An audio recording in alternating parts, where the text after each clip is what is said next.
This video sponsor by பைமோட். இந்த ஆப்பில் நீங்கள் பர்ச்சேஸ் பண்ணக்கூடிய எல்லா ப்ராடக்ட்டும் உங்களுக்கு ரொம்ப மலிவான விலையிலே கிடைக்குது. இதில் நிறைய ஆஃபர்ஸ் அண்ட் கூப்பன்ஸ் ப்ரொவைட் பண்ணுறாங்க. ஸோ இதோட லிங்க் உங்களுக்கு டிஸ்கிரிப்ஷனில் கொடுக்குறேன், தேவைப்படுறவங்க யூஸ் பண்ணி பாருங்கள். மீண்டும் திறக்கப்படும் கோலார் தங்க வயல். அது சரி, முதலில் கேஜிஎஃப் மூடப்பட்டது ஏன் தெரியுமா? உண்மை இதுதான். கர்நாடகாவில் உள்ள கேஜிஎஃப் எனப்படும் கோலார் தங்க வயலை மீண்டும் திறக்க முடிவு செய்யப்பட்டுள்ளது.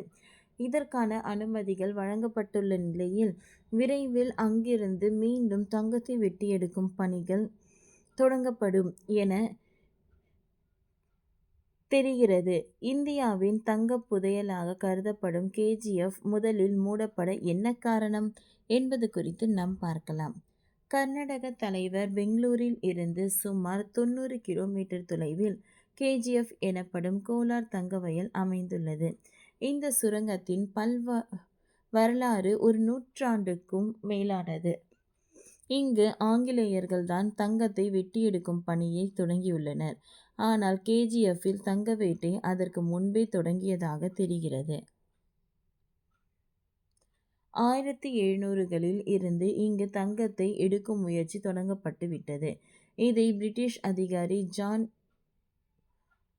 வாரனின் தான் எழுதிய ரிப்போர்ட்டில் தெளிவாக பதிவு செய்திருக்கிறார். 1799ஆம் ஆண்டு ஸ்ரீரங்கப்பட்டினம் போரில் திப்பு சுல்தானை கொன்ற பிறகு ஆங்கிலேயர்கள் முழு பேரரசையும் மைசூர் மகாராஜாவிடம் ஒப்படைத்தனர். ஆனால் கோலாரில் உள்ள இந்த தங்க வயல்களை மொத்த உரிமைகளை மட்டும் பிரிட்டிஷ் அரசே வைத்து கொண்டது. அப்பொழுது முதல் கேஜிஎஃப் வயலில் தங்கத்தை வெட்டி எடுக்கும் பணி தொடங்கியது. அதற்கு முன்பு இந்திய மன்னர்கள் தங்கத்தை வெட்டி எடுக்க முயன்ற போதிலும் தேவையான உபகரணங்கள் இல்லாததால் இந்திய மன்னர்களால் அதை செய்ய முடியவில்லை. ஆங்கிலேயர்களாலும் கூட அப்பொழுது பணிகளை தொடர முடியவில்லை. இடையில் சில காலம் கேஜிஎஃப் மூடப்படும் இருந்தது. 1880களில் முதல் தான் கேஜிஎஃப் முழு வீச்சில் செயல்பட தொடங்கியது. பிரிட்டிஷ்காரர் இங்கிலீஷிலிருந்து சுமார் 90 டன் தங்கத்தை வெட்டி எடுத்துள்ளார். பிரிட்டிஷ்காரர் தங்கத்தை வெட்டி எடுக்கும் பணியில் இந்திய தொழிலாளர்களை பயன்படுத்தியுள்ளார். ஆனால் அவர்களுக்கு அடிப்படை தேவைகளை கூட செய்து தரவில்லை. இதனால் பல தொழிலாளிகள் பரிதாபமாக உயிரிழந்தனர். பிரிட்டிஷ் கொடுமையால் சுமார் 6000த்திற்கும் மேலான தொழிலாளர்கள் உயிரிழந்திருக்கலாம் என சொல்லப்படுகிறது. இப்படி தங்கத்தை வெட்டி எடுக்கும் செலவுகளை தாறுமாறாக அதிகரித்தது. ஆனால் இதன் மூலம் கிடைக்கும் வருவாய் குறைந்து கொண்டே போனது. இடையில் இந்த தங்க வயல்களில் குறிப்பிட்ட சில பகுதிகளை தனியார் நிறுவனமிடமும் விற்கவும் முயற்சிகள் மேற்கொள்ளப்பட்டன. இருப்பினும் அதில் பெரிய அளவில் பலன் கிடைக்கவில்லை. ஆண்டுகள் செல்ல செல்ல நிலைமை மோசமாகி கொண்டே போனது.